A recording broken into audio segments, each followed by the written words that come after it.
بسم الله والصلاة والسلام على رسول الله صلى الله عليه وسلم. عاملين إيه يا جماعة؟ يا رب تكونوا بخير وفي أحسن حال دايما يا رب. دي عربية مش عايزة تجيب ولا غيار.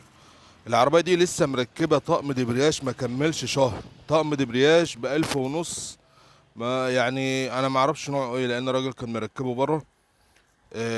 قال لي أنا لسه مركب لها طقم دبرياج. كلمني في التليفون قلت له طب علي الدبرياج شوية. على الدبرياج برضه ما فيش غيارات عايزة تيجي. فالمهم قلت يبقى في حاجة في الاسطوانة. حليت الفتيس. طبعا دي الألمونيا بتاع الزهرة. اتاري الاسطوانه اتكسرت وكانت هتداخله بقى على الالومنيا بتاع زهره الفتيس. زي ما انتم شايفين كده. طقم الدبرياش متدغدغ اللي هو لسه راكب ما بقالوش شهر. السوسته طالعه اهي. وكانت هتخش على الالومنيا ويعني كانت ممكن تبهدل حاجات كتير. عشان كده لما بنقول في مثل اسمه الغالي رخيص. يعني ايه الغالي رخيص بقى؟ الغالي رخيص لما اجيب الحاجه النظيفه وتكون مية مية واركبها مره واحده. ما تأذينيش والكلام ده بعديها. ده ما كملش شهر الراجل لسه دافع ألف ونص ومصنعية ومش عارف ايه والكلام ده. زي ما انتم شايفين كده الاسطوانه متدغدغه. ويا ريتها بقى جت على قد الاسطوانه. كانت داخله على الفلام يعني زي ما انتوا هتشوفوا دلوقتي انا حليت الديسكو الاسطوانه.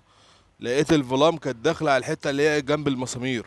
زي ما انتم شايفين كده كانت خلاص بقى هتاكل في الفلام فعلا.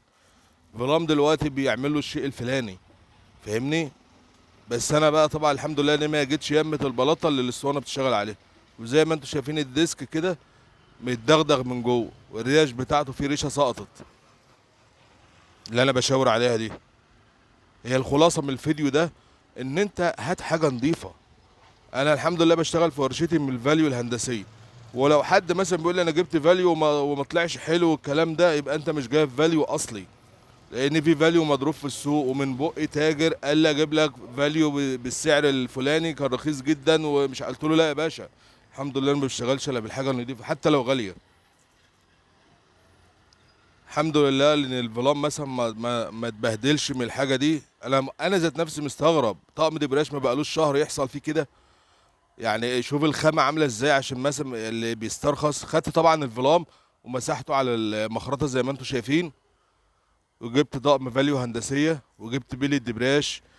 MRB اللي هي الياباني الاصلي. ركبت. بالصلاه على النبي. زي ما بقول لكم الخلاصه من الفيديو ده هات الحاجه النظيفه. عشان تريح دماغك وما تصرفش تاني.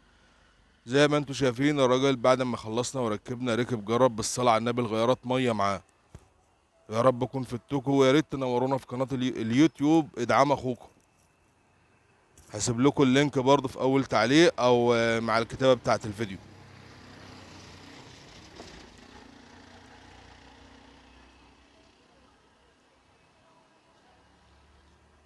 الحمد لله والشكر لله.